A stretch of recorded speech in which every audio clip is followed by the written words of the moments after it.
17 অধ্যায় পরিসংখ্যান sure short class তো বুঝেই যেতেছে। আজকের এই ক্লাসে আমরা যে সংক্ষিপ্ত প্রশ্ন উত্তরগুলি দেখামো এর মধ্য থেকে তোমার পরীক্ষায় আসবো। কোনো কিছু এক্সট্রা রিপিট করবো না, যেইটুক প্রয়োজন প্রশ্ন হার্ড হইলেও যাতে তুমি পুরোপুরি অ্যান্সার করতে পারো ওই এসকিউগুলি সব আজকে আমরা কমপ্লিট করব। এইটুক মাথায় রাখো, এর বাইরে একটা প্রশ্ন তোমার পরীক্ষায় আসবো না। তো একটু খেয়াল দিয়া যদি আমরা 1 নাম্বারটার দিকে তাকাই, একদম 1 নাম্বারটা যেভাবে খেয়াল দিয়ে দেখবা লাস্টেরটাও ঠিক এইরকম খেয়াল দিয়ে দেখবা, তাহলে তুমি পরিসংখ্যানে নিশ্চিত আমাদের এই সংক্ষিপ্ত প্রশ্নোত্তর সাইটটা বা আমাদের ক নাম্বারে যে প্রশ্নগুলি আসে এই বিষয়ে তুমি একদম সিকিউরড। আর কোনো ক্লাস, আমার ভিডিওরই আর কোনো ক্লাস বা অন্য কোনো জায়গার কোনো ক্লাস দেখার প্রয়োজন নেই, এইটুকু এনশিওর আমি করে নিতেছি। যদি আমি 1 নাম্বারটার দিকে তাকাই, কি বলা আছে, কেন্দ্রীয় প্রবণতা কারে বলে, বিষয়টা আগে বুঝাই, তারপর সঙ্গে এখানে লিখে রাখছি, এখান থেকে লিখে নিও। কেন্দ্রীয় প্রবণতা তুমি যদি একটু খেয়াল করে দেখো, তোমার সামনে যেই কোনো একটা পরিসংখ্যানের একটা প্রশ্ন নাও, যেই কোনো বোর্ড বা স্কুল যেটাই হোক, খেয়াল দিয়ে দেখো ওইটার গড় বলুক, মধ্যক বলুক বা প্রচুরক যেটাই বলুক, তুমি খেয়াল দিলে দেখবা কি মানগুলি একদম মাঝ বরাবর, মানে মাঝের যে অংশগুলি আছে, বক্স থাকে 6-7টার মতো, মাঝের যে ঘরগুলি আছে ওইখানে গণসংখ্যা সর্বাধিক থাকে। খেয়াল করছো বিষয়টা? এই যে আমাদের মানগুলি কেন্দ্রের দিকে পুঞ্জীভূত হইতেছে বা একত্রিত হইতেছে বা মানগুলি সবচেয়ে বেশি আকারে পাওয়া যেতেছে, এই বিষয়টা নিয়ে মূলত আমরা কি বলি, কেন্দ্রীয় প্রবণতা।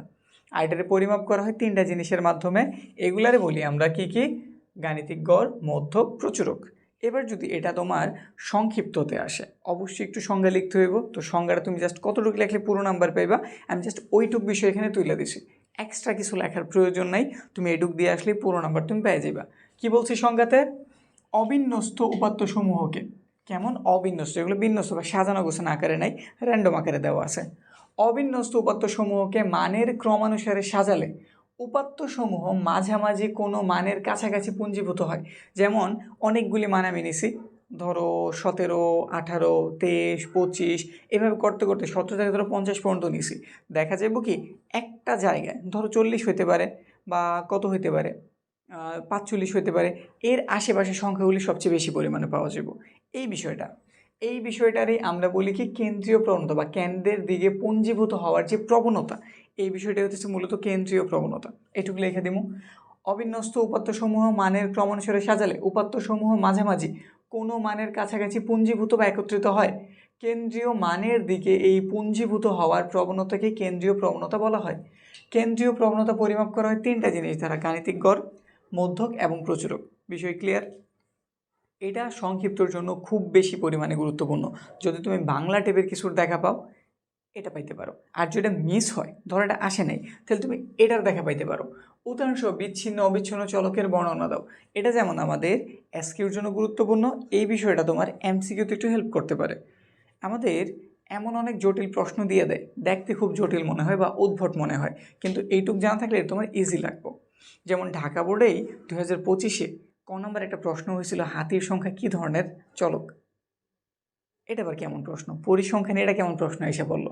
এইখানে মূলত যদি তুমি এই জিনিসটা জানা থাকতো তুমি ইজিলি বলতে পারতা ওটা কি বিচ্ছিন্ন চলক নাকি অবিচ্ছিন্ন চলক। তো একটু বিষয়টা জানি, বিচ্ছিন্ন চলক জিনিসটা কি। যদি আমাদের চলকের মান শুধুমাত্র পূর্ণ সংখ্যা হয়, কেমন সংখ্যা হয়, পূর্ণ সংখ্যা, তাহলে তার আমরা কি বলি, তাহলে তার আমরা বিচ্ছিন্ন চলক বলি। ঘটনাটা এইরকম, আমি যদি জানতে চাই তোমার ক্লাসরুমেই শিক্ষার্থী কতজন, সংখ্যাটা কেমন হইব, যেমনই হোক দশমিকে আসার কি চান্স আছে, তুমি কি বলবা 40 জন বা 110.5 জন বা এরকম কিছু কি বলবা? সবসময় বললে তুমি একটা পূর্ণ সংখ্যা বলবা না। তো এই যে একটা চলক যেখানে আমি শিক্ষার্থীর সংখ্যাটা প্রকাশ করছি, এটার আমরা কি বলি, চলক বলি। এই জিনিসটা যদি আমাদের পূর্ণ মানের হয়, কিসের হয়, পূর্ণ মানের, তাহলে ওই ধরনের চলককে আমরা অবশ্যই কেমন বলি, বিচ্ছিন্ন চলক বলি। বিষয়টা কি ক্লিয়ার? এটা জানা থাকলে তুমি বাকি সব কিছু এই একটা উদাহরণের মাধ্যমে বের করতে পারবা। যেমন আমি যদি তোমার কাছে জানতে চাই, ধরো ক্রিকেট খেলাই চলতেছে, রান কত হয়েছে, তুমি কখনো বলছো রান 120.5, 120.7, একটা পূর্ণমান বলো না। তো এগুলো সব হচ্ছে আমাদের বিচ্ছিন্ন চলক। বিষয়টা বুঝছি? অবিচ্ছিন্ন চলক তাহলে কোনটা, যেটা আমাদের একটা নির্দিষ্ট সীমার মধ্যে যে কোনো বাস্তব সংখ্যা হতে পারে, দশমিকের হতে পারে, ভগ্নাংশ টাইপ হতে পারে, ওগুলোর আমরা কি বলি, ওগুলো আমরা অবিচ্ছিন্ন চলক বলি। যেমন ধরো আমি যদি জানতে তোমার উচ্চতা কত, ধরো তুমি উচ্চতা তোমার ফুটে বলতে আসো, তাহলে কত বলবা, ধরো 5 ফুট 5 ইঞ্চি নাকি এরকম কিছু না, এই যে 5.5 ফুট যে বললা, ভাঙ্গার কি যেটাই বলো দশমিকে প্রকাশ করা যায় না। বা আরও ইজি করি, ধরো উচ্চতার কথা বললাম, সে হইতেছে 20.5 কেজি, 50.5 কেজি, বলা যায় তো নাকি? তো যেগুলোর আমরা দশমিকে প্রকাশ করতে পারি ওগুলোর আমরা কি বলি? অবিচ্ছিন্ন চলক বলি। বিষয় কি ক্লিয়ার? তো সংজ্ঞা আকারে যদি লিখতে বলে জাস্ট এটুকু লিখে দিবা, বিচ্ছিন্ন চলক যে সকল চলকের মান শুধুমাত্র পূর্ণ সংখ্যা হয় সেগুলোকে বিচ্ছিন্ন চলক বলে। শুধুমাত্র পূর্ণ সংখ্যা, যেমন শ্রেণী সংখ্যা। আমরা এই যে এগুলো করতে গেলে শ্রেণী সংখ্যা বের করি না, আমাদের একটা অবিন্যস্ত মান দিয়ে দিছে, পরিসর বের করে ভাগ করি, মানে ঘর কয়টা হইব, ওইটা তো আমরা শ্রেণী সংখ্যা বলি। ওইটা কি কখনো দশমিকের বের হয়? হয় না কিন্তু। তো এটা হচ্ছে আমাদের কি একটা বিচ্ছিন্ন চলক। অবিচ্ছিন্ন চলক কারে বলে? একটা নির্দিষ্ট সীমার মধ্যে, সংখ্যাটা বলি, একটা নির্দিষ্ট সীমার অন্তর্গত চলকের বাস্তব মানকে অবিচ্ছিন্ন চলক বলে। যেমন তাপমাত্রা, ওজন। তাপমাত্রা কত হইতে পারে? 35.5 ডিগ্রি সেলসিয়াস। যদি আজকের তাপমাত্রাটা তুমি একটু গুগল করে দেখো, দেখবা একদম পুরোপুরি পূর্ণ সংখ্যা আসতে পারে, প্রবলেম নেই, কিন্তু ওইটা না পাই তুমি দশমিকও পাইতে পারো। বুঝতে পারছি? তো এগুলো হইতেছে আমাদের সংজ্ঞা। এই দুটো মোটামুটি আমাদের, যদি বাংলা টাইপের এই টাইপের প্রশ্ন আসে তাহলে এই দুটো মোটামুটি খুবই গুরুত্বপূর্ণ। ঠিক আছে, এরপর যদি পরের দুটোর দিকে থাকে, এগুলো গুরুত্বপূর্ণ। আমি মধ্যকের সূত্র জানি, ঠিক আছে, মধ্যকের সূত্র আমার জানা আছে, প্রচুরকের সূত্রও জানা আছে। মাঝে মাঝে এইগুলার কোনটা আসলে কি, ধরো তুমি মধ্যকের সূত্র লিখলা L প্লাসের N/2 মাইনাসের FC ইন্টু H/FM, এটাই তো সূত্র। এখানে প্রতিটা যে তুমি ব্যবহার করছো না চলক, এই প্রতিটার পরিচয় জানতে চেয়েছে, যে এখানে আসলে L এটাকে, FM এটাকে, FC এটাকে। তো এই বিষয়টি একটু জানি। আমাদের এইখানে এই যে এই দুটো বিশেষভাবে গুরুত্বপূর্ণ, মধ্যকেরটা এবং আমাদের প্রচুরকেরটা। গড়েরটা মোটামুটি তেমন একটা আসে না, দেখাও পাওয়া যায় না, তো আমি ওটা শিখিয়ে দিতেছি। এখন দেখো এই দুটোর কীভাবে প্রকাশ করবা। মধ্যক নির্ণয়ের সূত্র এটাই তো, L প্লাসের N/2 মাইনাসের FC ইন্টু H/FM। এখানে L কারে বলে? আমরা যে মধ্যক শ্রেণীটা সিলেক্ট করি ওইটার যে প্রথম মানটা থাকে বা নিম্ন সীমা আমরা যেটাতে বলি, ছোট যে মানটা, ওইটাতে বলা হয় L। তো এটাই লিখছি, মধ্যক শ্রেণী নিম্ন সীমা। N দেয়া মূলত আমরা সব গণসংখ্যাগুলির যোগফল বের করি না, এখানে মূলত গণসংখ্যা বোঝায় সবার মানটারই। তো সবার মানরে আমরা N দ্বারা প্রকাশ করি, তো N হইতেছে আমাদের গণসংখ্যা। FC কারে বলি? আমরা যে মধ্যকের ঘরটা সিলেক্ট করি, এই ঘরের আগের ঘর, মানে এটার উপরের ঘর, আমরা যেভাবে বক্সগুলি করি এটার উপরের ঘরে কি আমাদের FC এর অবস্থান না, ক্রমযোজিত ঘরটাতে? তো আমরা ওইটাই লিখছি, ক্রমযোজিত গণসংখ্যার ঘরে আমরা মধ্যক যে শ্রেণীটা সিলেক্ট করি এটার পূর্ববর্তী শ্রেণীর ক্রমযোজিত গণসংখ্যার ঘরে থাকে। মধ্যক শ্রেণী যেটা, এটার উপরে মানে আগেরটার ক্রমযোজিত গণসংখ্যার ঘরে আমরা কারে খুঁজে পাই? FC এর। FM কি? মধ্যক শ্রেণীর গণসংখ্যা। এবং ফাইনালি H হইতেছে আমাদের যে একটা ব্যক্তি দেওয়া থাকে না, ব্যক্তির পার্থক্য, বা বলতে পারি আমরা শ্রেণী ব্যবধান। তো হইলো জানছি, বা শ্রেণী ব্যক্তি একটা লিখলেই হয়েছে। 3 নাম্বার কমপ্লিট। এরপরেরটাতে আমাদের প্রচুরক নির্ণয় সূত্র লিখতে বলছে। প্রচুরক নির্ণয় সূত্র কি? L প্লাসের F1/F1 প্লাসের F2 ইন্টু H। এইখানে L হইতেছে প্রচুরক শ্রেণী নিম্নসীমা। এখানে যেমন L ছিল মধ্যক শ্রেণীর নিম্নসীমা, প্রচুরক নির্ণয়ের ক্ষেত্রে আমরা প্রচুরকের ঘরটা সিলেক্ট করি, ওই ঘরের ছোট যে মানটা থাকে বা প্রথম যে মানটা থাকে তার আমরা কি বলি? নিম্নসীমা। তো প্রচুরক শ্রেণীর নিম্নসীমা আমাদের L। F1 হইতেছে আমরা কীভাবে বের করি? আমরা যেটাতে প্রচুরক শ্রেণীর গণসংখ্যা ধরি, এটা থেকে আগের ঘরটারে, মানে গণসংখ্যার আগের ঘরটারে বিয়োগ করি না, তো এই কথাটা এখানে বলবো, প্রচুরক শ্রেণীর গণসংখ্যা থেকে তার পূর্ববর্তী মানে আগের শ্রেণীর গণসংখ্যা বিয়োগ। আবার F2 কীভাবে বেরোয়? আবারও প্রচুরক শ্রেণীর গণসংখ্যা তার নিচেরটারে বিয়োগ করি, মানে পরেরটারে, পরবর্তী শ্রেণীর গণসংখ্যার বিয়োগ। আর H হইতেছে শ্রেণীব্যক্তি। এখন এই দুটো তো লিখলাম, আমাদের আরেকটা আছে সংক্ষিপ্ত পদ্ধতির গড়, খুব বেশি দেখা যায়। তো সংক্ষিপ্ত পদ্ধতির গড়ের সূত্রটা আর কি অনেক দেখা যায়, কিন্তু এরকম পরিচয় জানতে চায় না, কিন্তু আমরা ওটাও জানাই নিতেছি। সূত্রটা এরকম, গড়ের x বার দিয়ে লিখি সাধারণত, তারপর লিখে দিই A প্লাসের সামেশন অফ FI UI, তারপর নিচে কি লিখি? N ইন্টু H, এই তো লিখি না। আচ্ছা, এ মানে কি? এ মানে হচ্ছে আনুমানিক গড়। আমরা পুরোপুরি গড় বের করার জন্য একটা আনুমানিক একটা গড় ধরে নিই, যে অনুমান করে নিই এটা হয়তো গড়, এটার আশেপাশে হয়তো সব মানগুলি আছে, এটা আমরা বলি আনুমানিক গড়। আনুমানিক গড়। তারপর আমরা এইখানে যদি FI এর দেখা পাইছি, FI মূলত আমাদের কি গণসংখ্যাটা না? গণসংখ্যা কয় নাম্বার ঘরের এটা মূলত সে প্রকাশ করে। আর এরপর হচ্ছে UI, এটা আমরা কি বলি? ধাপ বিচ্যুতি বলি না? ধাপ বিচ্যুতি। এবং এইখানে যে আমাদের H আছে, Hটা আসলে কি? ওই যে শ্রেণী ব্যক্তি। এটা মূলত না দেওয়ার কারণ কি জানো? আমরা মূলত এই নামগুলি যখন ওই যে গড় নির্ণয়ের জন্য বক্সগুলি রেডি করি না, আমরা এই নামগুলিই দিই, এই জন্য এটা আমাদের তেমন একটা দেখা যায় না। বুঝতে পারছি? এবার পরেরটার দিকে তাকাও দেখি, এগুলো তো একটু বাংলা টাইপ গেল। এবার এখানে 5 নাম্বারে কি দিয়ে দিছে, এখানে বলছে 1 থেকে 50 পর্যন্ত বিজোড় সংখ্যার গড় কত জানতে চেয়েছে। 1 থেকে 50 সংখ্যা, এর ভেতরে কাদের বিজোড় সংখ্যার গড় জানতে চেয়েছে, জোড়ো না। তাহলে বের করে তো মনে ইজি নাকি? তো তুমি কি করবা, 1 লিখবা, 3 লিখবা, 5 লিখবা, 7 লিখবা, এভাবে লিখতেই থাকবা। কিন্তু তোমারটা তো এসকিউ বা শর্ট কোশ্চেনের এত সময় দেয় নাই যে তুমি 1 থেকে 50 পর্যন্ত খুঁজে খুঁজে সবারই বের করবা, যোগ করবা, দেখাইবা, তারপর কাজ করবা নাকি? আচ্ছা যে ওটা 50 না যদি 100 দিয়ে দেয় তখন কি করবো? একই প্রসেস করবো না? একই প্রসেস করলে আমাদের হইব না, আমাদের সময় নষ্ট হইব। হয়তো নাম্বার পাইলে পাইতে পারি, কিন্তু আমাদের সময় নষ্ট হইব।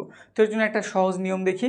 প্রথম কথা, যদি আমি একটু খেয়াল করি, তুমি একটু বলো দেখি 1 থেকে 50 ভিতরে বিজোড় সংখ্যা কয়টা আছে? 1 থেকে 50-এর মধ্যে বিজোড় সংখ্যা কয়টা বলতে পারবো? আচ্ছা আমি ব্যাপারটা ইজি করে দিই। 10টার মধ্যে তুমি ধরো 10 লিখছো, 1 2 3 4 5 6 7 8 9 10। বিজোড় সংখ্যা 1টা 2টা 3টা 4টা 5টা না? 10টার মধ্যে 5টা, তাহলে 20টার মধ্যে 10টা, মানে অর্ধেক। তো 50টার মধ্যে বিজোড় সংখ্যা কয়টা হবে? ইজিলি বলতে পারি 25টা। এই কনসেপ্টটাই মাথায় রাখতে হইব। তো আমাদের বিজোড় সংখ্যা কয়টা? 25টি। আর বিজোড় সংখ্যার সমষ্টি নির্ণয়ের খুব সুন্দর একটা সূত্র আছে, n স্কোয়ার। কি? n square. এটা দিলে আমাদের বিজোড় সংখ্যার সমষ্টি বের হয়ে যায়। গড় নির্ণয় করতে আসলে লাগে কি বলো দেখি? সমষ্টি লাগে, এবং আমি কয়টা সংখ্যারে যোগ করছি বা সমষ্টি বের করছি তাদের দিয়ে কি ভাগ করা লাগে না? ঠিক তো প্রক্রিয়া। তো সবার আগে তুমি এই যে বিজোড় যে 25টা সংখ্যা পাইলা, এদের সমষ্টিটা বের করো। তো লিখতেছি বিজোড় সংখ্যার সমষ্টি। এটা লিখলেও ভুল হইব, লিখতে হইব n সংখ্যক বিজোড় সংখ্যার সমষ্টির সূত্র হইতেছে n স্কোয়ার।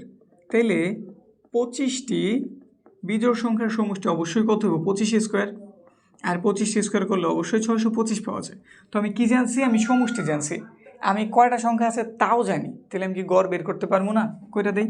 তো লিখলাম সুতরাং গড় কি হইব? উপরে আমি লিখতেছি সমষ্টি, আর এখানে হচ্ছে উপাত্ত সংখ্যা বা জাস্ট সংখ্যাও লিখতে পারি। সমষ্টি কত? 625। সংখ্যা কয়টা? 25টা। ভাগ দিয়ে দিলে অবশ্যই 25ই পাওয়া যাব। তাহলে গড় মানও কত? 25। বুঝতে কি পারছি? এখন যদি 100 থাকে বা 1000 থাকে, প্রক্রিয়াটা কিন্তু একদমই এরকমই। তোমার যে খুঁজে প্রতিটা লেখার কোনো প্রয়োজন কিন্তু নাই। সিম্পল একটা ওয়ে, কাজ কমপ্লিট। এটা আমি বলতেছি না এত বেশি গুরুত্বপূর্ণ, কিন্তু এই টাইপের ইজি একটা জিনিসও যদি আসে, ধরো প্রশ্ন একটু পেঁচানো হইলো, একটু হার্ড হইলো, তুমি অ্যান্সার করে আসতে পারবা। আমি বলছি আমি ক্লাস এভাবে সাজাইছি, এইগুলা থেকে তোমার এসকিউ কমন পড়বো। প্রশ্ন আমি চিন্তা ভাবনা করে ওইভাবেই সাজাইছি, তোমার নাম্বার কাটা যাইব না। ঠিক আছে? তো ধৈর্য নিয়ে ভরসা রেখে ক্লাসটা কমপ্লিট করো। আর আমি এত বেশি এসকিউ নেই, আর কয়েকটা, এখানে তো 13টা আছে, আর অল্প কয়েকটা শেষ করলেই তুমি এসকিউতে যদি 2টা আসে 4 নাম্বার কনফার্ম, আর একটা আসলে 2 নাম্বার কনফার্ম। এরপর আবার আরেকটা কথা, এগুলোর অংশগুলো কিন্তু কতেও আসতে পারে। তো ওই হিসাবে দেখা যেতেছে কপাল খুব ভালো হইলে তুমি এই একটা ক্লাস থেকে কত 8, সর্বোচ্চ 8 কমন পেতে পারো। আর নিয়মকানুন তো অন্যান্যগুলি শিখবে, এটা হচ্ছে এক্সট্রা বোনাস। এরপর যদি এটার দিকে তাকাই, 6 নাম্বারে দিয়ে দিছে অনেকগুলি সংখ্যা দিয়ে দিছে, 19, 21, 26, 13, 11, 27, মাঝে একটা সংখ্যা এক্স দিয়ে দিছে, মানে একটা চলক দিয়েছে, এর মানে আমি জানি না, অজ্ঞাত একটা রাশি। 29 সংখ্যাগুলোর গড় দিয়ে দিছে, এক্সের মান জানতে চেয়েছে। সহজ জিনিস, কিন্তু এটা গুরুত্বপূর্ণ। এই যে মনে রাখো, এটা কিন্তু গুরুত্বপূর্ণ। এটা তোমার সংক্ষিপ্তর জন্য খুব গুরুত্বপূর্ণ। ঠিক আছে? এখন কথা হইতেছে, আমি সবার আগে জানি গড় বের করতে হলে সংখ্যাগুলির সমষ্টি লাগে। তো আমি এখানে সংখ্যাগুলির সমষ্টি বের করি। তো লিখতেছি সংখ্যাগুলির সমষ্টি, সংখ্যাগুলোর সমষ্টি। একটু যোগ করি, এখানে কত কত দেওয়া আছে? 19, 21। একটু 19 দেখে দেখে তুলি। এগুলো কিন্তু একটু সাবধানে তোলা লাগে। ঠিক আছে? ঝামেলাটা এইখানেই, একটু সময় দিয়ে সাবধানে তোলা লাগে। এজন্য পরিসংখ্যান সময় সাপেক্ষ একটা অঙ্ক, যাদের অন্য কোনো অধ্যায় তেমন একটা শেষ হয় নাই, পরিসংখ্যানের উপরে ভরসা, তাদের বলবো যে তোমরা পরিসংখ্যান থেকে 2টা অ্যান্সার করো, আর যাদের অন্যান্য অধ্যায় হয়ে গেছে তারা পরিসংখ্যান অন্তত একটাই করো। পরিসংখ্যান একটু সময় সাপেক্ষ জিনিস। আমি এগুলোর যোগ করছি, এখানে কয়টা সংখ্যা ছিল একটু গয়না নেই, ঠিকঠাক আছে কিনা, 1টা 2টা 3টা 4টা 5টা 6টা 7টা 8টা, আমি কি 8টা তুলছি? 1 2 3 4 5 6 7 8, হ্যাঁ ঠিকঠাক আছে। এবারে এদের একটু যোগফল বের করি। তো যোগফল বের করতেছি, এক্সের তো তুলতে পারবো না, তো এক্সের জায়গাতেই থাক, বাকিগুলোর যোগ করি। 19 প্লাস 21 26 13 11 27 29, 146 পাওয়া গেছে। 146, তার সাথে আছে একটা এক্স, তার মতো দিয়ে দিলাম। এখানে উপাত্ত সংখ্যা কয়টা? এখানে উপাত্ত সংখ্যা দিয়ে দিছে তারা কত? কয়টা দিয়ে দিছে? 8টা না? 8টি। সুতরাং গড় নির্ণয়ের সূত্র কি? উপরে হইতেছে সমষ্টি আর নিচে হইতেছে উপাত্ত সংখ্যা। তুমি কিন্তু গড়ের মান জানো, গড়ের মান তারা দিয়ে দিছে না। গড়ের মান কত হয়েছে? 16.5। তো লেখা দাও এখানটাতে 16.5। সমষ্টির মান কত? 146 যোগ এক্স, উপাত্ত সংখ্যা কত? 8টা। আর বা ক্রস গুণনের হেল্প নেই, আমার তো এটার প্রয়োজন। তো এটার নিচে মনে মনে একটা 1 আছে, 1-এর সাথে এটার গুণ করছি, আমাদের 146 প্লাসের এক্স হাতের বামে এসে পড়ছে। আর 8-এর সাথে আমাদের 16.5 গুণ হইব। 16.5 গুণ কত? 8, 132। এক্স এটাই পাশে প্লাস আছে, ওই পাশে গেলে কী হয়ে যাব? মাইনাস হয়ে যাব। তো মাইনাস করে পাঠাই দিই, বিয়োগ করলে আমাদের এক্সের মানটা বের হয়ে যাব। তো 132 থেকে আমি বিয়োগ করতেছি 146, কত বেড়েছে? মাইনাসের 14। এখন মাইনাস দেখে অনেকে বিভ্রান্ত হইতে পারো যে আমি কি ভুল করলাম নি, কোনো জায়গাতে কোনো মান কি এলোমেলো হইলো কিনা।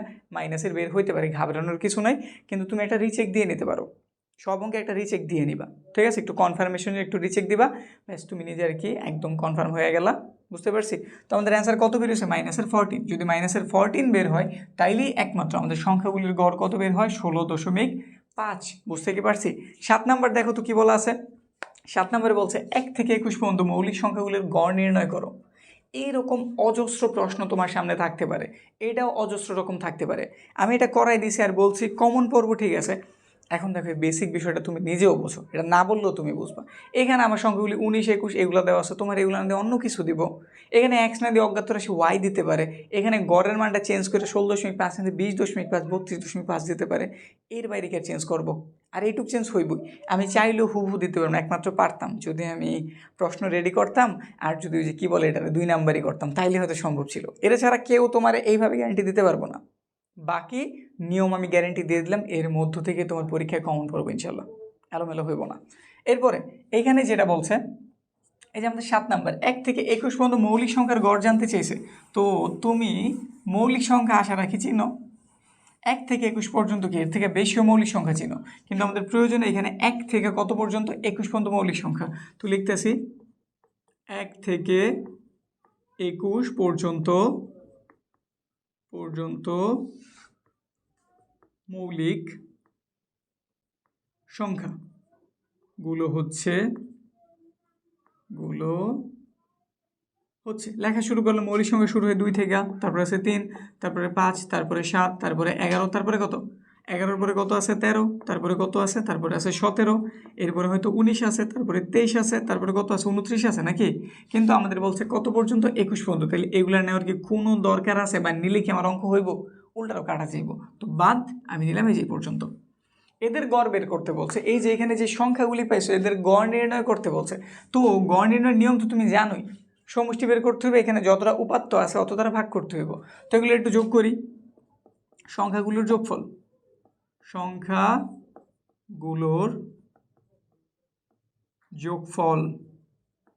2 যোগ 3 যোগ 5 যোগ 7 যোগ 11 যোগ 13 যোগ 17 যোগ 19।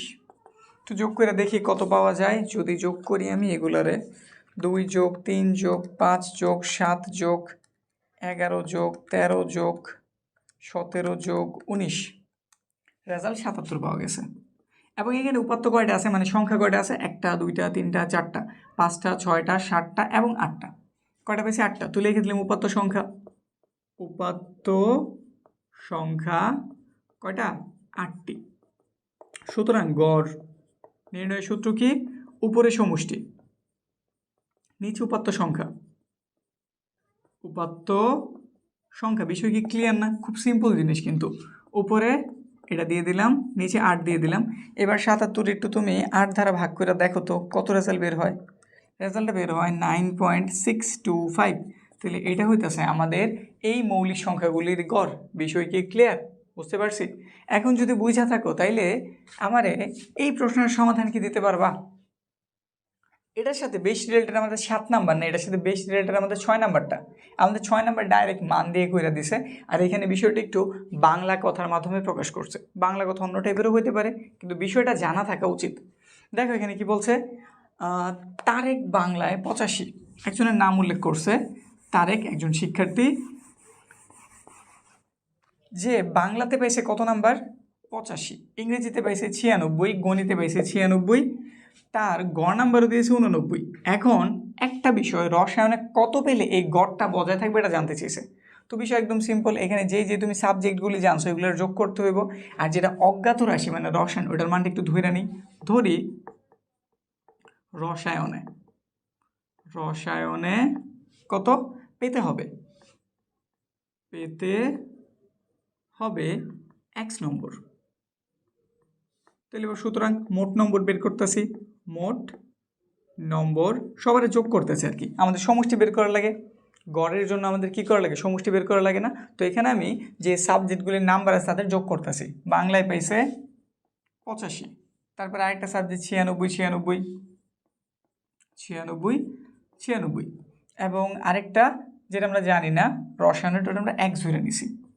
তো যোগ করলে কত হইলো? এগুলো একটু যোগ করে দেখি কত বের হয়। একটাতে পাইছে 85 নাম্বার, প্লাস একটাতে 96, আবারও 96 পাইছে আরেকটাতে। তো এই তিনজনের মানে আমরা জানি, এক্সের তো আর যোগ করতে পারবো না, তাহলে 277, সাথে আছে কত? এক্স। এখন বলো তো বিষয় কয়টা? এখানে একটা, দুইটা, তিনটা বিষয়, আরেকটা বিষয় আছে আমাদের রসায়ন, মোট 4টা বিষয়। তো লিখতেছি বিষয় সংখ্যা, যেটা মূলত আমাদের আসলে উপাত্ত সংখ্যা হিসেবে কাজ করব। কয়টা? 4টি নাকি? তাহলে এবার গড় বের করি। গড় মোট নম্বর আর নিচে হচ্ছে বিষয় সংখ্যা নাকি? আমরা কিন্তু গড়ের মানটা জানি, গড়ের মানটা কত দিয়ে দিছে তারা? এই যে দেখো 89 দিয়ে দিছে। তো 89 লিখলাম। মোট নাম্বার কত জানছি? 277, এখানে আছে এক্স, আর বিষয় দেওয়া আছে কয়টা? 4টা। আমাদের এক্সের প্রয়োজন, তাহলে আর গুণটা করি। এটা নিচে 1 আছে, 1-এর সাথে গুণ হয়ে যা আছে ঠিক তাই হয়ে হাতের বামে এসে বললো। আর 89-এর সাথে আমরা 4-এর গুণ করি। 89 গুণ কত? 4, 356। এটাই পাশে প্লাস আছে, ওই পাশে গেলে অবশ্যই কী হয়ে যাব? মাইনাস। তো আমি 356 থেকে 277 যদি মাইনাস করি, আমাদের মান বের হইব 79। যদি সে রসায়নে 79 পায়, তাইলে আমাদের গড় নাম্বারটা কত হইব? 89। বিষয় কি বুঝছি? এটা কিন্তু আমাদের হুবহু এই যে এটার মতো।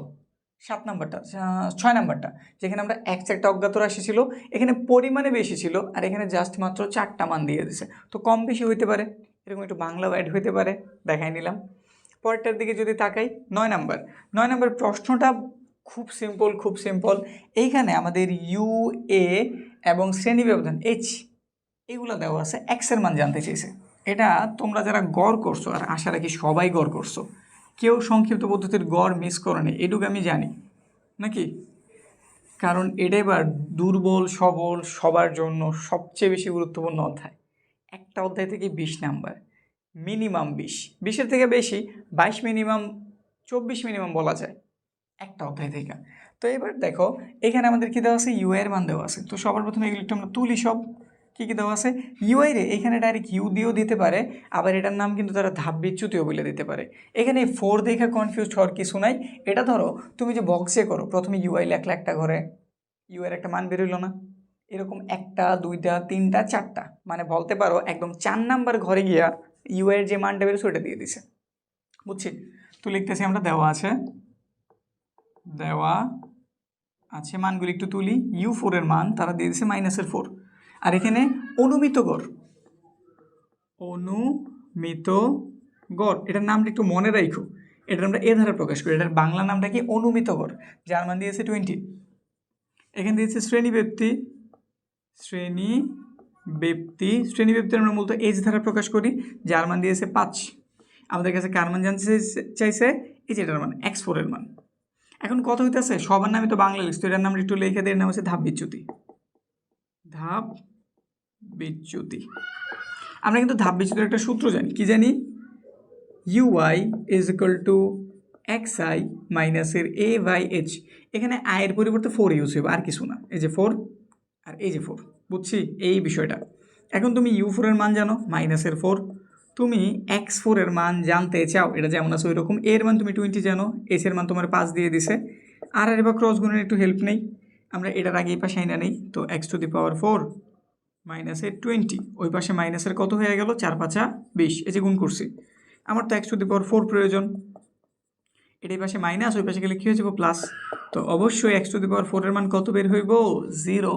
বুঝতে পারছি, সিম্পল জিনিস। তো মনে রাখবা, এই যে এগুলো আসলে কি, এগুলো থাকলে আমাদের কোন সূত্রটা অ্যাপ্লাই করতে হইব। আর সূত্রটা আমরা অবশ্যই সংক্ষিপ্ত পদ্ধতির গড়ে বহুতবার ইউজ করছি, তো সব জানা আছে, শুধু বাংলাটা মনে রাখলেই হয়েছে বা চিনতে পারলেই হয়েছে। এবার পরেরটার দিকে তাকাও, দেখি এখানে কি কি দিয়ে দিছে। এখানে আমাদের মধ্যকের মানটা দিয়ে দিছে, এফসি এর মান দিয়ে দিছে, এফএম এর মান দিছে, এইচ এর মান দিছে, আর এন এর মান দিয়েছে, এল এর মান জানতে চেয়েছে। মানে বলতে পারো তোমার সব কিছু দিয়ে দিছে। তুমি যদি মধ্যকের সূত্রটা জানো, একটু হিসাব নিকাশে ভালো হও, এটা করাটা আসলে এমন কিছুই না। 10 নম্বর কী কী দেওয়া আছে একটু তুলি, দেওয়া আছে, তারা দিয়ে দিছে এখানে মধ্যকের মান দিয়ে দিছে, তো লিখলাম আমরা মধ্যকের মানটা দিয়ে দিছে 49.2। তারপরে এখানে এফসি এর মান দিয়ে দিছে, এফসি এর মান 31। আমাদের এফএম এর মান দিয়ে দিছে, এফএম এর মান হইতেছে 25, এইচ এর মানটা দিয়ে দিছে 6, এন এর মান দিয়ে দিছে 72, এল এর মান জানতে চেয়েছে। তো তুমি মধ্যকের সূত্রটা লেখো, সুতরাং মধ্যকের সূত্র হইতেছে এল প্লাসের n/2 মাইনাসের এফসি ইন্টু h/fm। মান বসাই দিই, আমরা তো মধ্যকের মান জানি, মধ্যকের মান কত, 49.2। আমি এল এর মান জানি না, এল যা আছে ঠিক তাই। আমি এন এর মানও জানি, এন এর মান তারা বলে দিছে কত, 72, নিচে 2 ধারা ভাগ। এফসি এর মান তারা বলে দিছে 31, দিয়ে দিলাম। এইচ এর মান তারা 6 দিয়ে দিছে, এফএম এর মান তারা কত দিয়ে দিছে, এফ এর মান দিয়েছে 25, সব বসাইছি। 49.2 প্লাসের সমান এল প্লাসের, এখানে যদি আমি 72 2 ধারা ভাগ করি 36 হয়, মাইনাসের 31 আছে দিয়ে দিলাম, এখানটাতে যা আছে ঠিক তাই। 49.2 এল প্লাসের 36 থেকে যদি 31 চলে যায় 5 থাকে, এখানটাতে আছে 6, এখানটাতে আছে 25, একটু কাটাকাটি করি, 5 দিয়ে চাইলে 25টা কাটা যায়, 5 বার যায়, তো এখানে 49.2 এল আছে, আর এখানটাতে আছে 6/5। আমাদের এল এর প্রয়োজন, তো একটা কাজ করতে পারি, একদম ভাঙ্গেই করি, এল সহ এই 6/5 এর আমি হাতের বামে আনলাম, আর 49.2 এর হাতের কই পাঠাই দিলাম ডানে। আমার তো এল এর প্রয়োজন, তো 49.2, এটাই পাশে প্লাস আছে, ওই পাশে গেলে কী হয়ে যাবে, মাইনাস। এবার তুমি চাইলে লসাও করতে পারো, বা ডাইরেক্ট একদম ক্যালকুলেটার ব্যবহার করে মানটা বের করে দিতে পারো। তো আমি ক্যালকুলেটারের হেল্প নিতে আসি, এখানে আছে আমাদের কত, 49.2, এর থেকে আমি বিয়োগ করতে চেয়েছি কারে, এর থেকে আমি বিয়োগ করতে চেয়েছি 6/5 এর। তো একটা ব্রেকেট ওপেন করি, 6/5 দিয়ে দিই, এটা যে কোনো ক্যালকুলেটার আমাদের ইএস বলো, এফএক্স বলো, এমএস বলো, সব করে দিয়ে ইজিলি উঠে যাব। এই যে কীভাবে তুলছি, আমি এই যে ইউজ করছি, 49.2 ভাগ দিয়ে দিয়েছি, একটা ব্রেকেট ওপেন করছি, 6/5 দিয়ে একটা সমানে ক্লিক দিছি, অ্যান্সার কত বের হয়েছে, 48। কত বের হয়েছে, 48। তাহলে এল এর মান কত, 48। বুঝতে পারছি, ইজি জিনিস। এখন এইখানে তোমার কাছে এল জানতে না চেয়ে সব কিছুর মান দিয়ে কিন্তু অন্য কিছুর মানও জানতে চেতে পারে, ঠিক আছে। ধরো সবার মান দিয়েছে, যে কোনো একটা জিনিসের মান জানতে বের করতে পারবা না, সহজ হিসাব। এরপরে যদি আমরা এর পরেরটার দিকে তাকাই, এখানে দেখো 11 নম্বরে কি বলছে, একজন ব্যাটসম্যানের 10 ম্যাচের রান, অনেকগুলি রান দিয়ে দিছে, মানগুলির মধ্যক নির্ণয় করতে বলছে। কি নির্ণয় করতে বলছে, মধ্যক। কীভাবে করা লাগে মধ্যক নির্ণয়, মধ্যক নির্ণয়ের জন্য জোড় সংখ্যার একটা ঘটনা আছে, বিজোড় সংখ্যার আরেকটা ঘটনা আছে, আমরা দোনটা দেখাই দিতেছি। কথা হইতেছে এরকম থাকলে একদম সবার প্রথম কাজ, মধ্যকের কথা আসলেই সবার প্রথম কাজই হইতেছে মানগুলির তোমার ঊর্ধ্বক্রমে বা অর্ধক্রমে সাজাইতে হবে, মানে বিন্যস্ত করে সাজাইতে হইব, ছোট থেকে বড় নয়তো বড় থেকে ছোট। তো আমি একটা ইজি নিয়ম দিয়ে দিই, তুমি প্রতিটা ছোট থেকে বড় আকারে সাজাইও, ঠিক আছে। একটা নিয়ম ফিক্স করে নাও, ছোট থেকে বড় মানে তুমি ঊর্ধ্বক্রমে সাজাইতে। তো লিখতেছি 11 নম্বরের জন্য, এখানে কি দিয়েছে, রান দিয়ে দিছে না, তো লিখতেছি রানগুলোকে মানের ঊর্ধ্বক্রমে সাজাই, ঊর্ধ্বক্রমে সাজাই। তো সাজাই এই বিষয়টা একটু ঝামেলার মনে হয়, আমার একটু সময় নিয়ে করা উচিত। তো খুঁজে দেখি তো সবচেয়ে ছোটোকে, সবচেয়ে ছোটো 12, একটা দাগ দিয়ে দিলাম যে আমি 12 সবচেয়ে ছোটো খুঁজে পাইছি। এখানে লিখে দিলাম 12। 12-এর পরে কী আছে একটু খুঁজি, 17। 17 থেকে ছোটো কেউ আছে একটু চেক দিয়ে নিলাম, না নাই। তাহলে এরপর আছে কত 17। 17তে একটা দাগ দিয়ে দাও, পেন্সিল দিয়ে দিও। অবশ্যই পরীক্ষার খাতায় দাগাদাগি করার কোনো নিয়ম নাই, তো ছোটো করে পেন্সিলে একটু দাগ দিও তোমার নিজের চেনার জন্য, ঠিক আছে? কারণ এগুলো ভুল হইলে খুঁজে পাওয়াটা একটু জটিল কাজ। এই জন্য পরীক্ষায় একটু পেন্সিল ইউজ করে ছোটো ছোটো দাগ দিয়ে নিজে মনে রাখো যে আমি এটা ব্যবহার করছি, এটা ব্যবহার করছি। যেমন এই যে আমি অনেকগুলি কথা বলতেছি, এখন আমি ডিস্ট্র্যাক্ট হয়েই যেতে পারি, আমি কোন বন্ধু নিছি না নিছি। দাগ থাকলে ও আমি 12 আর 17 নিয়ে নিছি, ঝামেলা নাই। তো এইভাবে একটু দাগ টাগ দিয়ে নিবা। 17-এর পরে কত আছে, উপরের বড় কিছু দেখতেছি না, 22 নাকি? তো এখানে লিখে দিলাম আমরা 22। তারপরে কত, 22-এর পরে কত আছে, এই দুটো হয়ে গেছে। এখানে আছে 30, 37, 61, তো 30, তারপর 37, তো 30, 37 ব্যবহার করি। 30, 37, 30ও লিখছি, 37ও লিখছি। এরপরে কত আছে, এবার আমাদের 41 আছে, 48 আছে, 41 আছে, 48 আছে, যে দাগ দাগ দিয়ে নিতেছি, কোনো রিস্ক নেওয়ার দরকার নেই। এবার আছে 65, এরপর আছে 77, তো লিখে দিলাম 65, 77, 65, 77, এই যে আমাদের 65, 77। তারপর ফাইনালি একটা 100 করছে, যাক 10 ম্যাচ খেললে একটা সেঞ্চুরি বের করছে। এবার কিভাবে ফাইনাল চেকটা দিবা, এখানে দেখো তো কয়টা উপাত্ত দিয়ে দিচ্ছিল, 10টা ম্যাচের 10টা মানি। এখানে তোমার কি 10টা উপাত্ত আছে? 1, 2, 3, 4, 5, 6, 7, 8, 9, 10। হ্যাঁ, তাহলে আমি ঠিকঠাক করছি। এখন একটু লেখো এখানে উপাত্ত সংখ্যা, উপাত্ত সংখ্যা যা খুশি তা থাক, তুমি এভাবে লিখে দিতে পারো, কোনো প্রবলেম নাই। এর মান কত, 10। 10 এটা কি জোড় সংখ্যা না? তো অবশ্যই লিখবে যা একটি জোড় সংখ্যা, যা একটি জোড় সংখ্যা। জোড় সংখ্যা হলে আমাদের মধ্যকের সূত্র একটা, বিজোড় সংখ্যা হলে মধ্যকের সূত্র আরেকটা। এই জন্য আমাদের অবশ্যই লিখে নিতে হইব।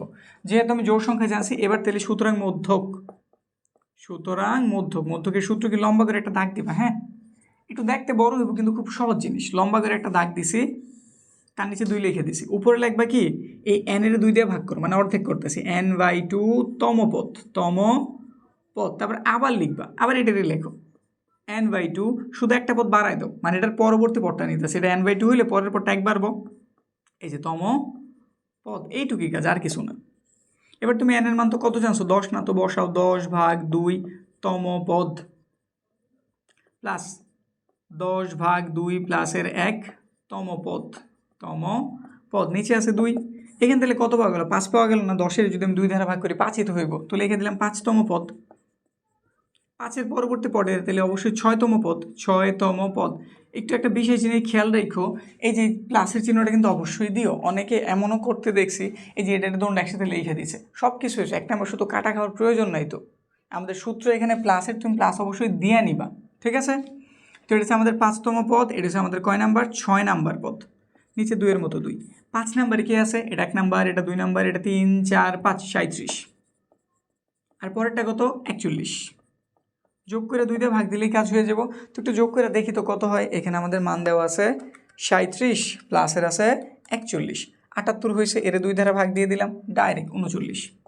কত পেয়েছি, 39। তো বোঝাই যেতেছে আমাদের যে ব্যাটসম্যান তার মধ্যক রান কোনটা, 39। বুঝতে পারছি? এটা কমপ্লিট। 12 নাম্বার, তুমি যদি এটা ভালো মতো বুঝে থাকো, এটাও তুমি বুঝবা, এটা ঝামেলা করবো না। প্রশ্নটা কেমন জানি দিছে, কিন্তু বিষয় দেখো খেয়াল কইরা, মানের ক্রমানুসারে বিন্যস্ত সংখ্যা, মানের ক্রমানুসারে বিন্যস্ত সংখ্যা, এর মানে কি, তারা অলরেডি সাজাই দিছে, তারা অলরেডি কি ছোট থেকে বড় আকারে সাজাই দিছে মানটারে। বড় থেকে ছোট হইতে পারে, কিন্তু প্যাটার্ন দেখেই বোঝা যায় ছোট থেকে বড় আকারে সাজাতে, 1, 3, 7, 20, 25 এগুলা। তো বোঝা যেতেছে এগুলো সাজানো আছে, এক্সের মান উদ্ধার করতে বলছে। তো এক্সের মানটা উদ্ধার করি। তারা যে উপাত্ত দিয়েছে এটা সবার প্রথমে তুলি। তারা একটা বিন্যস্ত উপাত্ত দিয়ে দিছে, তো আমরা এটি লিখতেছি মানের ক্রমানুসারে বিন্যস্ত সংখ্যা। তো লিখতেছি বিন্যস্ত সংখ্যা, বিন্যস্ত সংখ্যা সমূহ, মানগুলি লিখে নিতেছি, তাদের দেখা দেখি 1, 3, 7, x প্লাসের 1, এই এক্সটাকে আমাদের উদ্ধার করতে হইব, 20, 25। আবার এদের মধ্যকটা দিয়েছে, যে মধ্যকের মানটা জানি, নাকি? এবার মধ্যক তো আমরা জানি, ঠিক আছে। এবার গয়না দেখো তুমি উপাত্ত কয়টা আছে? 1টা 2টা 3টা 4টা 5টা 6টা। 1টা 2টা 3টা 4টা 5টা 6টা দিয়েছে উপাত্ত। ঠিকঠাক আছে? একটু গয়না চেক করে নেই। 1টা 2টা 3টা 4টা 5টা 6টা, ঠিকঠাক আছে। তো লিখে দিলাম এখানে উপাত্ত সংখ্যা, এখানে উপাত্ত সংখ্যা। আচ্ছা, আরেকটু জিনিস হয়তো মিস করার বিষয় কি, যদি আমাদের উপাত্তসমূহ জোড় সংখ্যক না হয় বিজোড় সংখ্যক হয়, যেমন আগেরটাই যেটা আমি মাত্র করলাম, যদি বিজোড় সংখ্যক হতো ওই ক্ষেত্রে আমাদের সূত্রটা হইব কি, ধরো 60টাই পেয়েছো, এর মান তুমি কত পেয়েছো? 7। তো লিখে নেবে এটা একটি বিজোড় সংখ্যা। একটি কি সংখ্যা? বিজোড় সংখ্যা। বিজোড় সংখ্যা। সেক্ষেত্রে তোমার মধ্যকের সূত্রটা কি হইব? মধ্যকের সূত্র হইব n+1/2 তম পদ। এই জাস্ট এইটুক। n এর মান 7, 7-এর সাথে 1 যোগ করে দিলেই কত হয়ে যাব? 8 হয়ে যাব। 8-এর 2 দিয়ে ভাগ করলে 4তম হয়ে যাব। বুঝতে তো পারছি? যেমন এটা 8 2 হয়ে গেল 4তম। দেখে শুধু 4তম পদের মান বসাই দিলেই হয়ে যেত। ওটাতে দেখে নিলে বেশ সুবিধা হইতো। যাক, মুছা ফেলছি, আর তুলতাছি না। আশা রাখি বুঝবা। আমাদের জোরের যেটা, এটাই সবচেয়ে বেশি গুরুত্বপূর্ণ, কিন্তু বিজোড়েরটা যদি দেওয়া দেয়, এই যে একটা জিনিস পারবা তো, এই জন্য দেখাই নিলাম। এটা আমাদের জোড় সংখ্যক। লিখতেছি এখানে উপাত্ত সংখ্যা n সমান কয়টি? 6টি, যা একটি জোড় সংখ্যা, বা 6 লিখলে হইব 6, যা একটি জোড় সংখ্যা, যা একটি জোড় সংখ্যা। তো মধ্যকের সূত্রটা লিখে ফেলো। মধ্যকের সূত্র কি? লম্বা করে দাগ, নিচে 2, উপরে n/2 ব্রেকেটে তম পদ, প্লাস আবার n/2 সাথে 1 বাড়াই দিবা, তম পদ n এর মান কত? n এর মান 6 না? তো 6-এর 2 ধারে ভাগ করছি, 2তম পদ, প্লাসের এখানে 6/2 প্লাসের 1তম পদ, নিচে 2-এর মতো 2, এখানে ভাগ করলে 3 পাওয়া গেল, 3তম পদ। তারপরে এখানে 3-এর সাথে 1 বাড়াই দিছি, 4তম পদ, নিচে 2।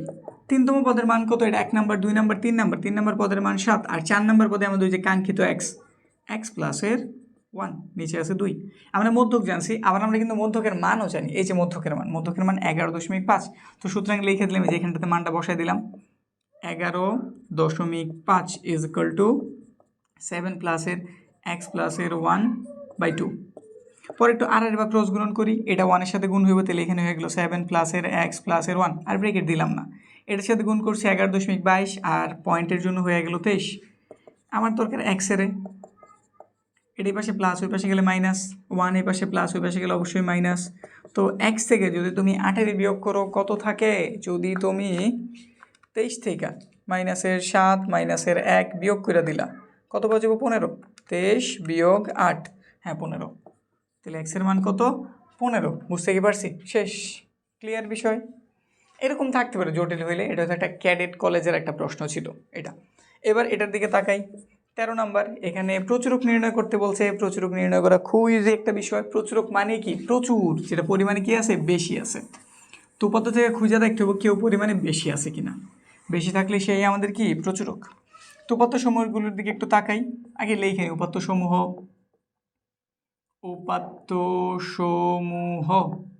কি কি দিছে? 15, 25, 28, 26, 34, 26, 29, 26, 29। ঠিক আছে না? সব ঠিক তুলছি? চেক করি। 1 2 3 4 5 6 7, 1টা 2টা 3টা 4টা 5টা 6টা এবং 7টা। এখান থেকে তো কোনো মানে রিপিট হয়েছে কিনা? 20 একটাই আছে, আর নাই। 25 একটা আছে, না আর নাই। 28 একটা আছে, আর নাই। 26 একটা আছে, আরেকটা আছে। 34 একটাই আছে, 29 একটাই আছে। তাহলে বোঝা গেল 26 এই একটা সংখ্যা আমাদের কয়বার আছে? 2বার। তো একটু লিখতেছি, এখানে 26 সংখ্যাটি সর্বাধিক 2বার আছে। 2বার আছে, সুতরাং প্রচুরক। কত হইব? এই 26 নিজেই হইব। এখন কত হইতেছে? 26-এর ধরো আরেকটা সংখ্যা, ধরো আমাদের 25 যদি আরেকটা থাকতো, তাহলে আমি কি লিখতাম? এখানে 26, 25 এবং 26 সংখ্যা যদি সর্বাধিক 2বার আছে, সুতরাং প্রচুরক 25 এবং 26। এখন যদি সব কয়টা মানি আমাদের 2বার করে থাকতো, তাইলে কিন্তু কেউ বেশি না, সবাই সমান ইকুয়ালি আছে। তো সেক্ষেত্রে কিন্তু আমাদের প্রচুরকই নেই, বুঝতে পারছি? কখনো কখনো তোমার প্রচুরক একটা হইতে পারে, দুইটা হইতে পারে, বা তিনটাও হইতে পারে, বা কোনো ক্ষেত্রে প্রচুরক নাও থাকতে পারে। ঠিক আছে, তো বিষয় ক্লিয়ার, বুঝলাম। মোটামুটি অনেকগুলি কমপ্লিট হয়ে গেছে। আরও গুরুত্বপূর্ণ কিছু নিয়ম আছে, আর অল্প কিছুই। আমি গুরুত্বপূর্ণ, বেশি গুরুত্বপূর্ণ একটু পরে রেখে দিছি। এখন ওই কয়েকটা দেখলেই তোমার সংক্ষিপ্ত প্রশ্নোত্তরের চিন্তা একদম শেষ। তো বাকি প্রশ্নগুলি একটু তুলি, তারপর সমাধান করে দেখাই। এইখানে আর অল্প কয়েকটাই নিচ্ছে, এগুলো করলে আমাদের কমপ্লিট। এখন আমাদের এটা কিন্তু বেসিক ক্লাস না, আমাদের এটা হইতেছে শিওর সাজেশন, যেগুলো করাইছে এর মধ্যে থেকে তোমার একদম কমন পড়বো, এই জন্য এই ক্লাসটা নিতেছি। এখন তুমি যদি বেসিক শিখতে চাও, যে ব্যতিক্রম নিয়মগুলি আমি জানতে চাই, কি আসতে পারে, কিভাবে আসতে পারে, এগুলো ছাড়া অন্যান্য কী আছে, মানে বিস্তারিত সকল কিছু যদি জানতে চাও পরিসংখ্যানে, একদম বলতে পারো সব, মানে সব, নারী নক্ষত্র সব, তাইলে যারা ইউটিউবে দেখতেছো জাস্ট এই কর্নার একটা ক্লিক করো। আমি এই পরিসংখ্যানের একটা মাস্টার ক্লাস তৈরি করছি, ওটা দেখে নিলে কভার হয়ে যাবো, পরিসংখ্যানের আর কিছুর প্রয়োজন নেই। আর যারা অন্যান্য প্ল্যাটফর্মে দেখতেছো বা এখানে পাও নাই, ডিসক্রিপশনটা চেক করে ওখানে আমি লিঙ্ক দিয়ে রাখছি। এই ক্লাসটা শেষ করো, সাজেশনের এই ক্লাসটা শেষ করো, এরপর তুমি চাইলে ওই ক্লাসটা দেখে নিতে পারো, বুঝছি? এবার যদি আমরা এটার দিকে তাকাই, আমাদের এইটুক বইলা নেই যে আমাদের 14 এবং 15 থেকে তুমি একটা প্রশ্ন পাইতে পারো, একটা প্রশ্ন আসবই। কোন বোর্ডে আসবো তা আমি জানি না, কয়েকটা বোর্ডে আসবো, হয়তো তোমার বোর্ড তুমি যে বোর্ডের অধীনে আসতে পারে, বা অন্য একটা বোর্ডও আসতে পারে। অন্যান্য বোর্ডের প্রশ্নগুলো তুমি পরীক্ষার পরে হাতে পেবে নাকি, দেখা যাবে এটা কোনো না কোনো বোর্ডে ঠিকই আসতে। তো রিস্ক নেওয়ার দরকার নেই, অবশ্যই এদের শিক্ষা যাও। 14 নম্বর কি বলছে, এখানে কোনো উপাত্তের পরিসর দিয়ে দিছে, সর্বনিম্ন মান দিয়েছে, উচ্চ মানে সর্বোচ্চ মানটা জানতে চেয়েছে।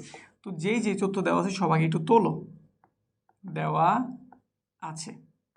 এখানে আমাদের কি দেওয়া আছে, পরিসর দেওয়া আছে। তো লিখতেছি আমরা পরিসর, পরিসরের মান দিয়ে দিয়েছে 55। এখানে দিয়েছে সর্বনিম্ন মান, সর্বনিম্ন মান, মানটি দিয়েছে 43। আমাদের কাছে জানতে চাওয়া হয়েছে সর্বোচ্চ মান। তো এর জন্য আমরা পরিসরের সূত্রটা করতে পারি। পরিসরের সূত্র কি জানি? পরিসরের সূত্র হইতেছে সর্বোচ্চ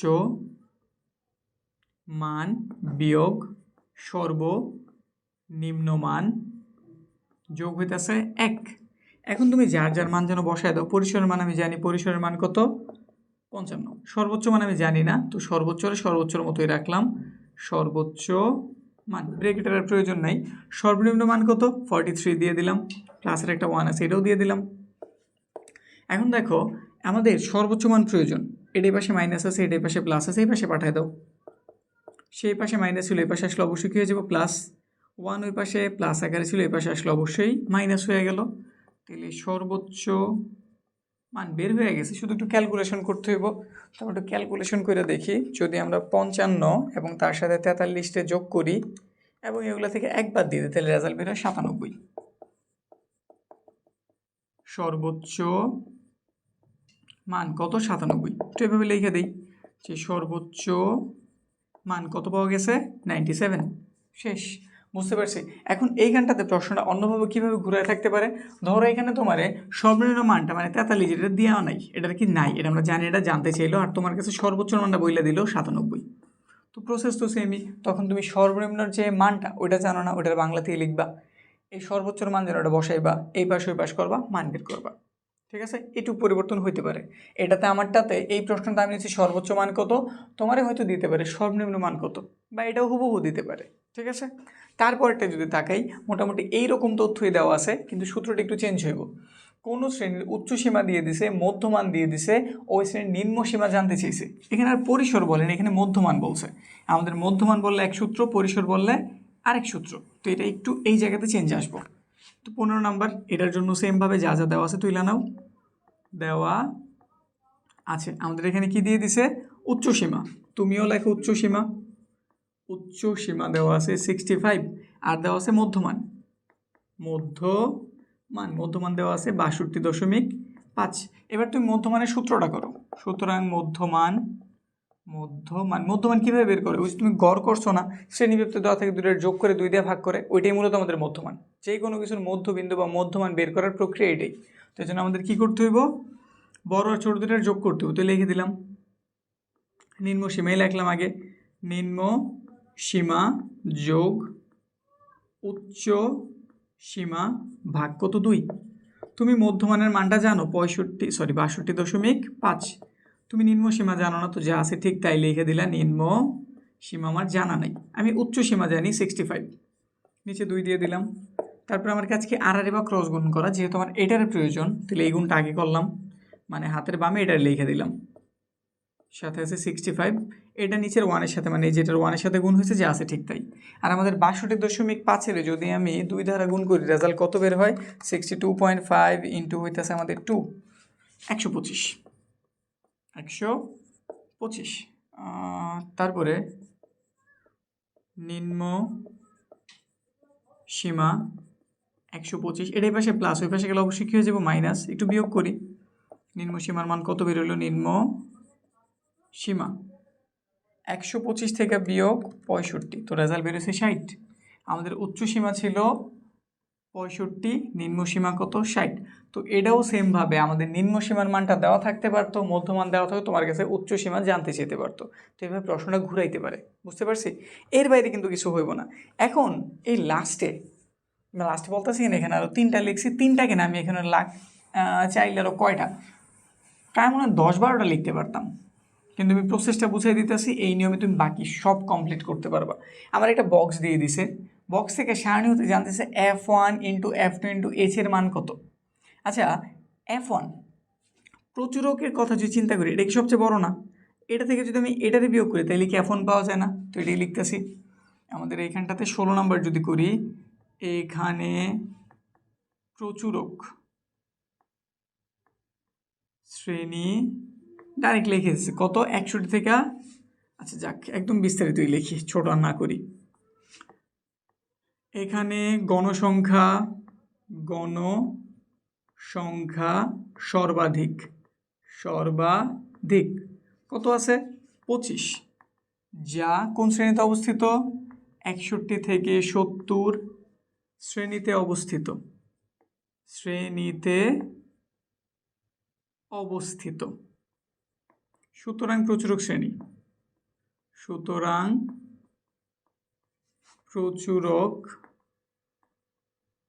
শ্রেণী এই যেটা 61 থেকে কত?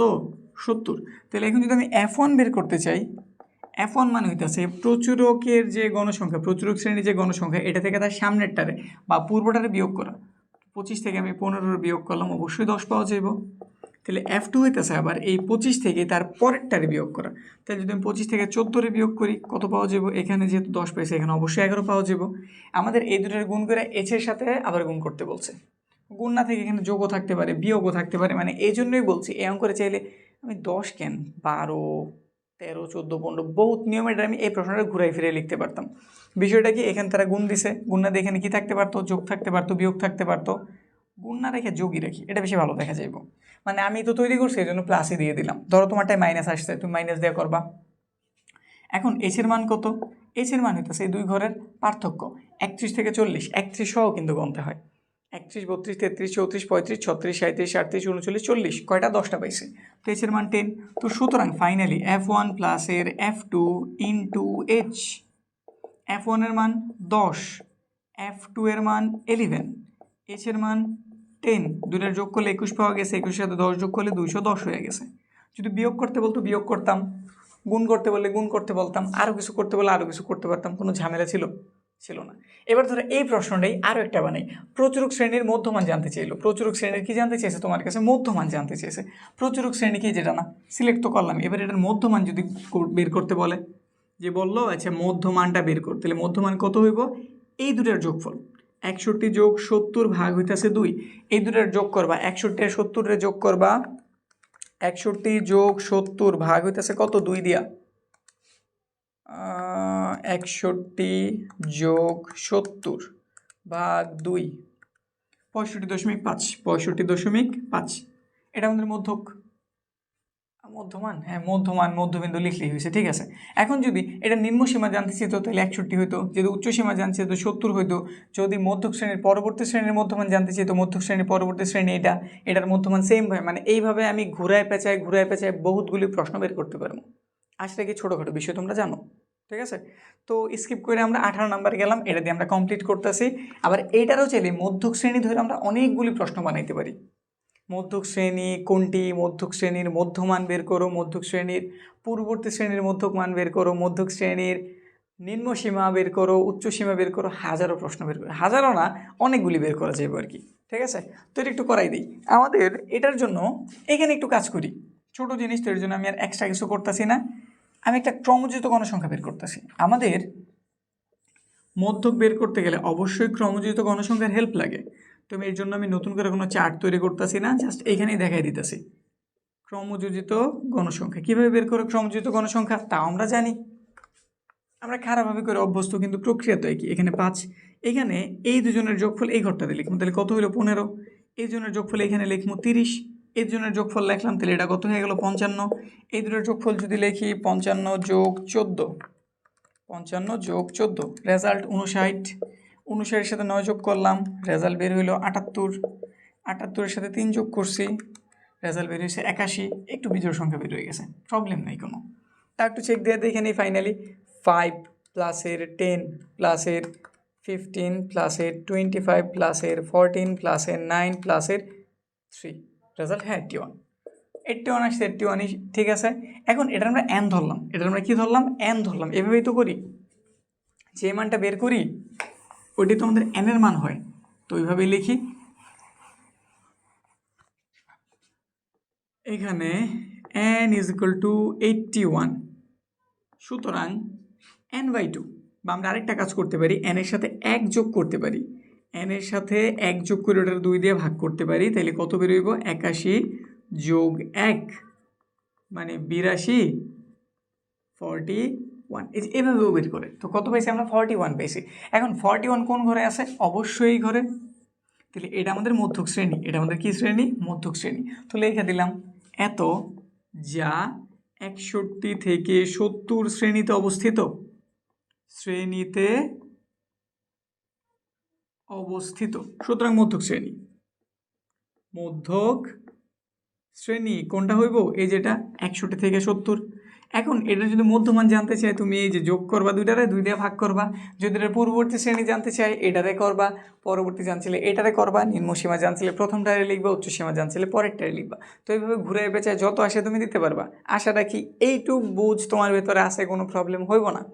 তো নাও, মোটামুটি কয়টা করাইলাম, 18টা করাইলাম, খুব সিম্পল 18টা। এর ভেতর থেকে এই নিয়মের মধ্য থেকে তোমার পরিসংখ্যান হবে, এর বাইরে কিছু হইব না।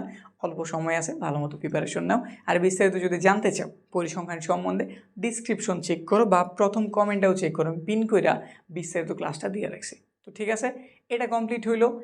এসকিউ এর পরের ক্লাসে আমরা সিকিউ দেখাবো, ওই রকমই শিওর সাজেশন যেগুলা করবা এগুলার মধ্য থেকে তোমার পরীক্ষা এসে পড়বো, শুধু মান একটু এলোমেলো হইব।